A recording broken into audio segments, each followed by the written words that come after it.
Hey, everybody. This is your girl, Marsha Mack. What's up with you? Happy New Year. This is the year of what? What is your year? One thing I had told you last year is about getting a word for you for the year. God had actually put me in several places that gave me a word, and I got it and I'm holding on to it. And one of them is access granted. All access. My other one that I love is double. This is the year of double. But today I want to talk to men and women about relationships. I got to talk to the ladies. Ladies, this is a new year and I am so proud of you all who have taken a leap of faith and got out of toxic relationships. Come on, let's applaud you for that. Please, let's understand it. But I'm coming today, let me get a little comfortable. I'm coming today to talk about being committed to the uncommitted. We have these commitments going on in our head. Some commitments are going on inside of our head. We are committed to the uncommitted. We are making up things in our head. We are going after guys, or guys said a couple things to us, and now all of a sudden we are blown away, swept off our feet because he called you beautiful, because he said, hey, you are the only girl that I've ever met that is this or that is that. I need you to get a hold of yourself and pay attention to what is happening.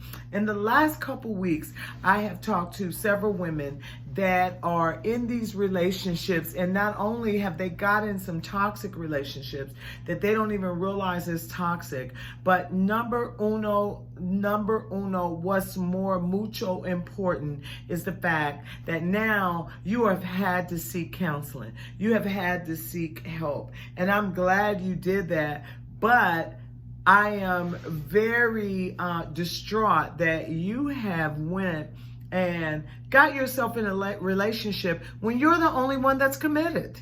The man has made no commitments to you, but you have. For example, I have women that have been talking on the phone to guys. You talking on the phone to guys. Let me tell you what, one of my girls, several of my girls can testify to this. Back in 2004, back in 2005, is that I always got on to them about talking on the phone to guys who they knew didn't even have what it takes to carry them. By carry them, I mean to be able to handle the caliber of woman that they are. So what you're doing is you're just talking to somebody in the meantime, in between time, until something comes.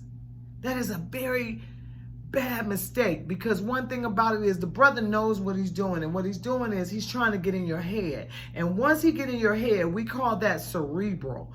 That cerebral communication relationship, it is more powerful than a relationship that is physical. Yes, I mean physical. If you let somebody get in your head, that's why we call it brainwash. A few weeks before Christmas, I had a girl sit down, talk to me. Can I talk to you for a minute? She asked me questions about this relationship she's in. She's been seeing this guy, been seeing him for maybe 2 years almost now. He has some teenagers, children. The thing that he's telling me is that he owns the house. He wants out of the marriage, and there's really nothing going on between him and the wife. And I'm like, what is your question? So the question is, should I stop seeing him? Absolutely. He's married. He cannot do anything for you. He has a covenant. There is a covenant going on. Anything can happen to bring that relationship back together. Anything. As long as they are married, they have papers on each other. You know, we have papers. There's nothing you can do. She kept going. I said, the only story I'm hearing is your story about him. But there is another story that you're not hearing. I have several other women right now that are seeing psychiatrists because they are in a relationship. And you know, all three of them have something in common. The holiday just passed. One lady been talking to a guy for over a year, And she's a professional. I'm talking about high esteem. She gonna tell me the brother is high esteem and he got a lot in his bank, you know, as far as the caliber of person that he is to be able to come with a chick like her. First of all, it's the holiday. Thanksgiving done passed, Christmas done passed, New Year's done passed. He didn't even try to see you, girl. We are talking about being committed to the uncommitted. You are making up this relationship in your head. My next girl been with a guy for 14 years. You was with this guy for 14 years and didn't marry him. There is a requirement. There is a requirement that you have to let brothers know that they have to bring something to the plate. You can't let nobody date you for not only 14, but let's talk about 2 years. Let's talk about 6 years. Are you kidding me? We ain't on that. Ladies, we are not on that. We are not on that. This is 2020. This is a new decade. God has prepared you. He has created you for a purpose. And it is not to get intertwined with a joker that ain't even present and committed to your commitment that you got going on in your head. Hey, come on, somebody. We have to stop this foolishness. Please, please, please. A few months ago, I had a brother that dropped up in my inbox. You know, the brothers is dropping up in the sister's inbox. But one brother dropped up in my inbox, got these pictures. The pictures are so flawless that at some point, I immediately said to him after a couple phone calls or texts, is like, okay, let's FaceTime. Brother don't want to FaceTime. You know why? Because he ain't real. I was familiar with this scam back in, I don't know, I got messages to prove it. And I told him back in maybe 2006 or 5. And so, listen, I always got some brothers that's in my corner that I can call and I can run it by them. And I'll say, listen, tell me what's going on. It's always good to have some brothers in your corner. Then I got another brother that is out there trying to tell sisters that we need to go ahead and approach a brother if we see him and we like him. I might used to do that in my younger years, but listen, where we are in this point in our life, you have no business chasing a brother.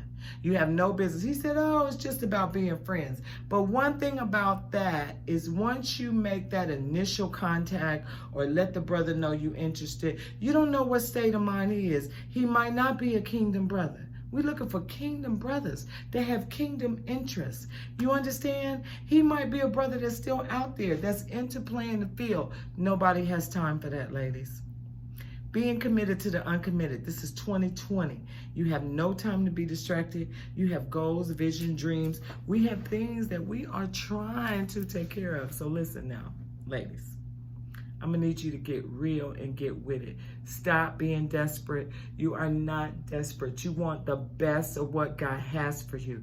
When you get intertwined with some mess, what you are doing is preventing what God really has for you to be blocked.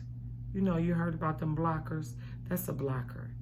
And one thing you got to do within your soul and your spirit is be happy with who you are. What if he never comes? Are you happy with just being you? One sister says she got 3 different brothers. One's good, he's a handyman. The other brother is good with finances.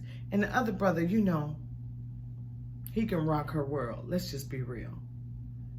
But you're worth more than that. You are worth more than that. We are living in a time where times have changed and anything can happen. And kingdom brothers is what you're looking for. You want to make sure that you're not wasting time just to be wasting time. This is your girl, Marsha Mack. Where in the world is Marsha Mack? I am in Minneapolis, Minnesota. And that's exactly why I'm in this hotel room, because it's cold outside. Baby, it's cold outside. Being committed to the uncommitted, I'm going to need you to stop it. Okay? Auntie talked to another one of her girls just this week, and y'all probably watching and wondering if I'm telling. Don't nobody know it's you, and don't nobody really care. What we care about is you getting yourself together. What we care about is that you not acting so desperate. And what it shows is that you done got tired of waiting. But if you get to doing things creatively, innovatively, creating what you have been put here on this earth to do. Don't settle for less. We ain't got time to settle. Settle. This is a time to be your best. This is 2020. Okay? No more playing. Where in the world is Marsha Mack? Where in the world is Marsha Mack? She is in Minneapolis, Minnesota.